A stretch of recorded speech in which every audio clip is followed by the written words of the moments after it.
Hello दोस्तों, आज की इस वीडियो में आपका बहुत बहुत स्वागत है।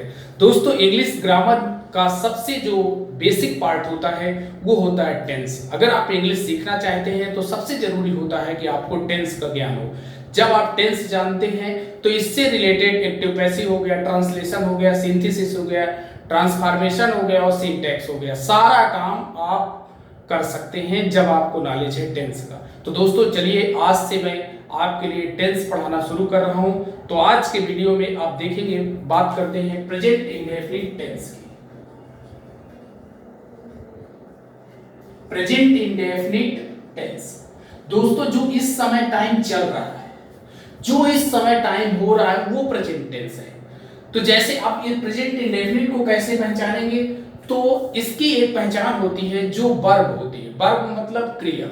क्रिया जैसे जाना, जाना एक काम क्रिया है, लिखना, पढ़ना, रोना, धोना, ये सारी क्या है, क्रियाएं हैं। और इस क्रिया के अंत में क्या होना चाहिए, ता है होना चाहिए, ती है होना चाहिए, ते है होना चाहिए। जैसे देखिए, वह घर जाता है, यहां देखो जाता है, जाना एक क्या है, क्रिया है। जाना एक क्रिया है तो इसमें ता है आना चाहिए, क्रिया के अंत में ता है आना चाहिए। अब जैसे देखिए, मैं सेंटेंस लेता हूं, गेहूं सस्ता है, गेहूं सस्ता है। देखिए ता है यहां भी है, पर ये सस्ता क्या है, सस्ता एक क्रिया नहीं है। सस्ता क्या है, विशेषण है। सस्ता एक विशेषण है जिसे हम इंग्लिश में कहते हैं एडजेक्टिव। ये क्या है, यह एक एडजेक्टिव है। यह एडजेक्टिव है, इसलिए हम कहेंगे इसमें प्रेजेंट इंडेफिनिट टेंस आपको नहीं लगाना है। ठीक है, तो आपको ध्यान देना है कि वही सेंटेंस, हिंदी का सेंटेंस, वही सेंटेंस प्रेजेंट इंडेफिनिट का टेंस होगा जिसकी क्रिया के अंत में ता है आना चाहिए। अब हमको ट्रांसलेट करना है। अब जितने, वह घर जाता है, मोहन पढ़ता है, मोहन पढ़ता है, तुम घर जाते हो, मैं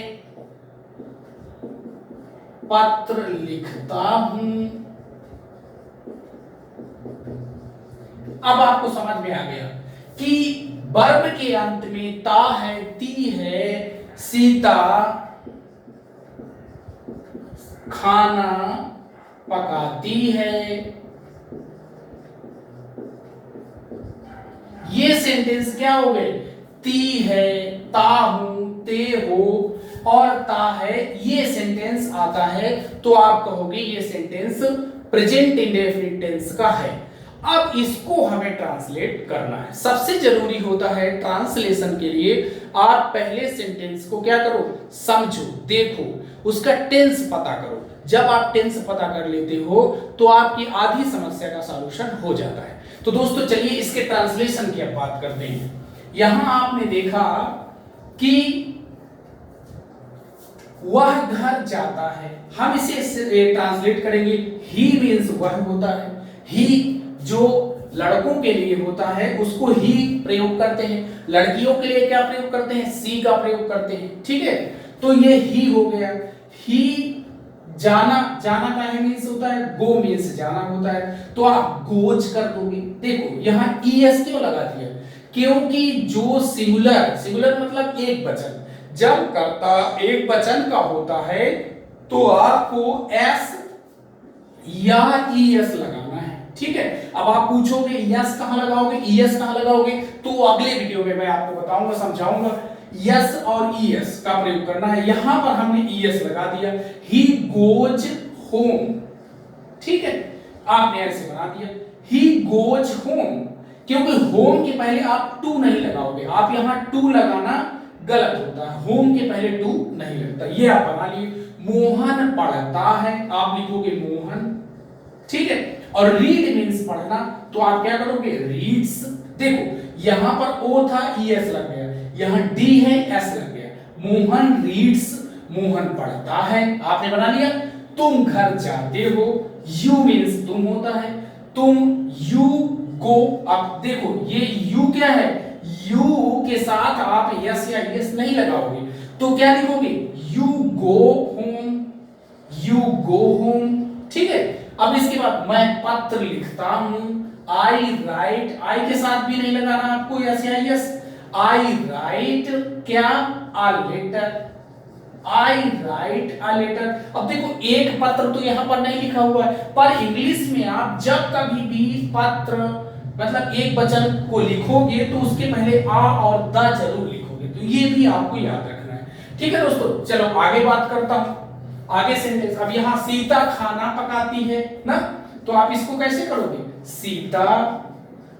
अब पकाना का ही मीन्स होता है, कुक मीन्स पकाना, तो आप क्या कर दोगे, सीता कुक्स, ठीक है, सीता कुक्स फूड, सीता खाना पकाती है। आप ऐसे ट्रांसलेट, कितना आसान होता है, एक बार आपने टेंस को अच्छे से पढ़ लिया तो ये समझो इंग्लिश का जो बेसिक चीज होता है वो तुरंत आपको समझ में आ जाएगा, और आप छोटे छोटे सेंटेंस लिख करके और उसको क्या करोगे, उसको प्रैक्टिस में लाते रहोगे और इंग्लिश सीख जाओगे। दोस्तों चलिए अगले और बात कर लेते हैं ऐसे सेंटेंस।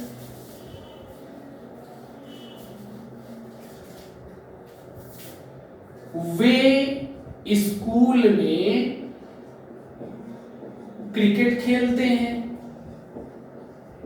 अब यहां खेलते हैं आ गया, आपने तुरंत देखा खेलना एक वर्ब है, खेलना एक वर्ब है, आपने खेलते हैं, वे स्कूल में क्रिकेट खेलते हैं, प्रेजेंट इंडेफिनिट टेंस का है। अब आप ये समझ गए, दे मींस वे होता है, दे।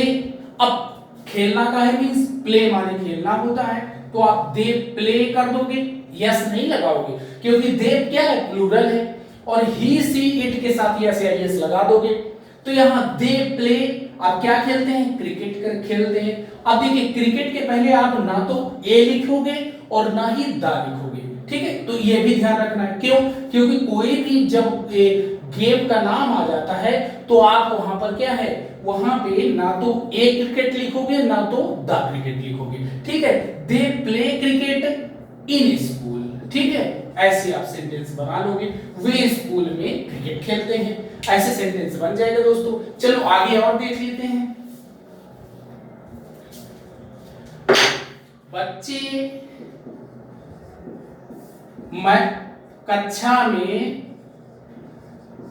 कक्षा में शोर मचाते हैं, बच्चे कक्षा में शोर मचाते हैं। अब क्या करेंगे, बच्चे यानी स्टूडेंट्स, आप चाहो तो चिल्ड्रन लिख सकते हो, पर यहां हम स्टूडेंट्स लिखेंगे, सेंस लिखना, स्टूडेंट्स लिख दिया। अब क्या करना है, शोर मचाना, मेक अ नॉइज, तो आप क्या करोगे, मेक अ नॉइज।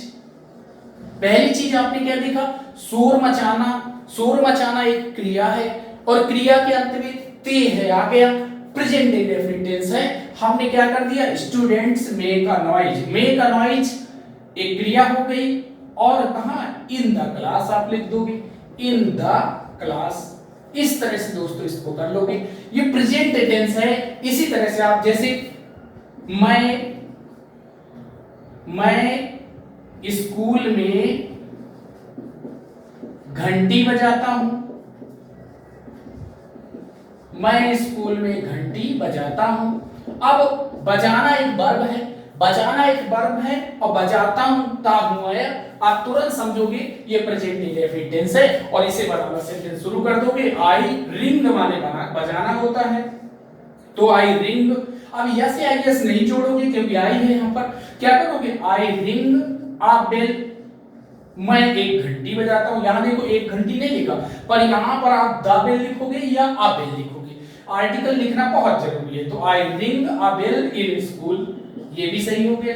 तो ऐसे ही आप प्रेजेंट इंडेफिनिट टेंस के सेट ट्रांसलेशन कर सकते हैं। तो ऐसे ही सेंटेंस आप बनाइएगा, 2-4 प्रैक्टिस करिएगा। मिलते हैं अगले वीडियो में, तब तक के लिए नमस्कार।